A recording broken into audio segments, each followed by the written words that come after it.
I touched on this topic before, but it's always good to revisit, especially in light of recent public discussions on how we educate the public.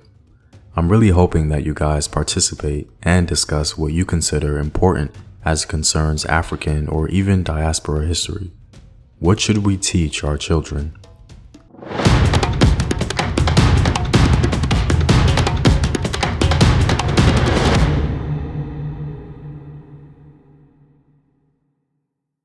What up, African world? It's Home Team here, and welcome back to another video of African history, culture, and worldview. By supporting this channel on Patreon, you're helping in the creation of these videos and contributing to this content.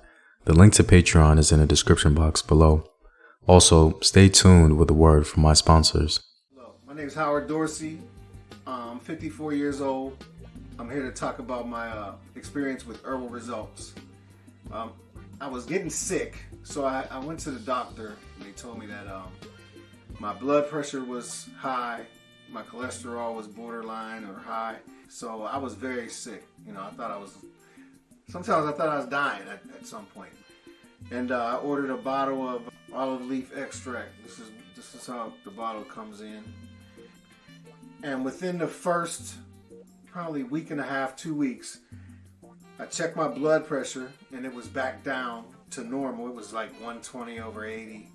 My cholesterol went down to 125.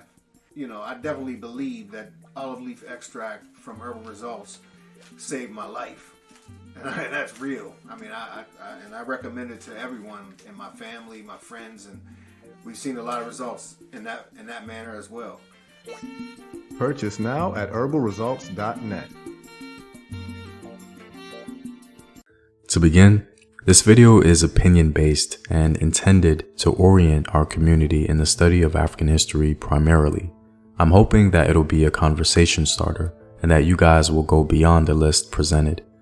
The list is more of a fantasy, as I don't really have any expectation of its implementation in our schools. However, I think it's important that we teach our children as best we can the critical aspects of our history. It begins in the home. That being said, perhaps this video will be useful for those who seek to develop a domestic curriculum. Be sure to tell me in the comments below what you think it's important to teach our children.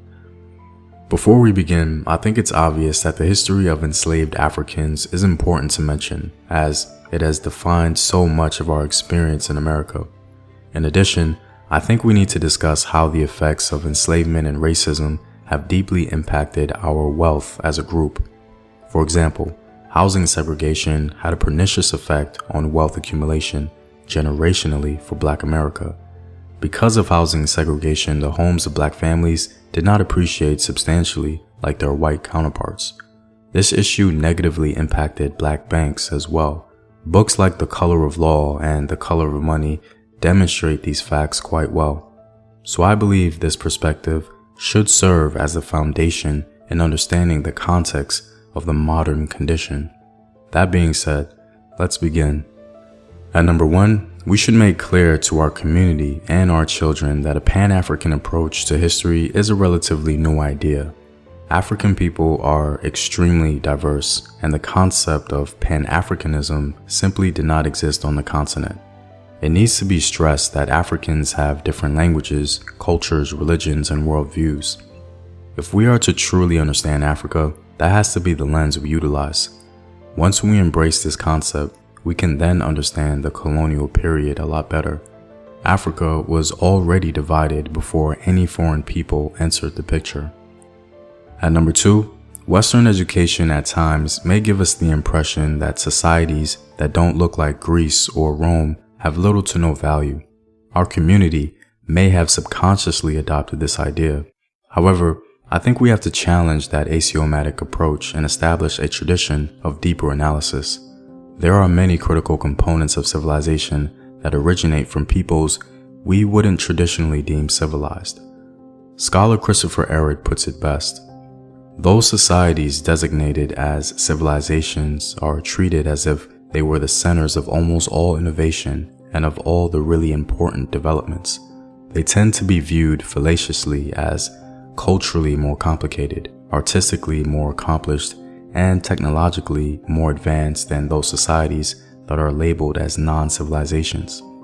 The fact that many key technological innovations in human history began and much great art was produced in other, less stratified, non-urban societies is glossed over.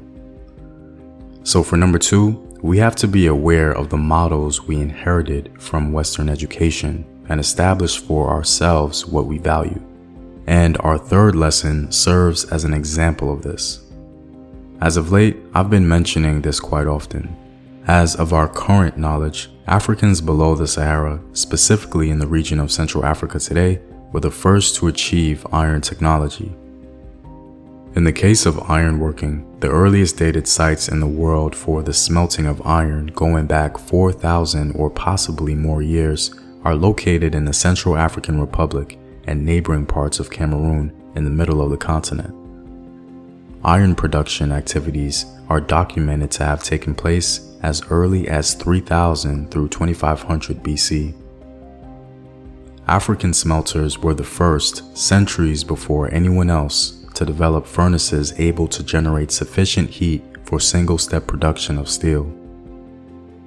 This is an incredible early human achievement that originated in a less stratified society. One does not need to look like other civilizations in order to produce world-renowned technology.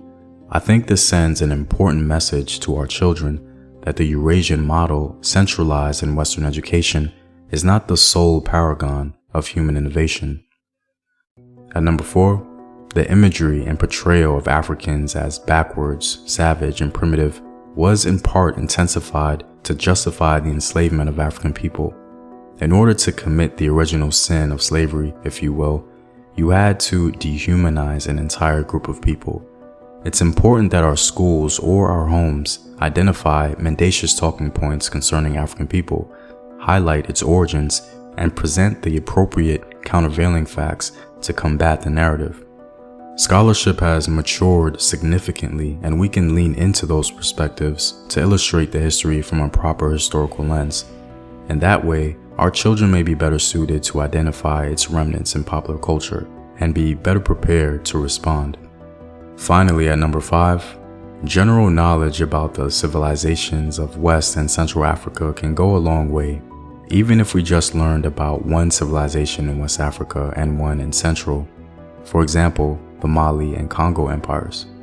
These are very well documented empires in Africa that instantiate the regional origins of many in the diaspora today, so I think it's a good place to start. Hopefully this list has helped to orient those interested in teaching African history to their children or to their students. In the comments below, be sure to tell me what topics you think are important. Well, I'm all out, guys. If you like these videos and want to help in its continued production, consider supporting the home team on patreon.com. The link is in the description box below. Know thyself. Remember your ancestors. Peace.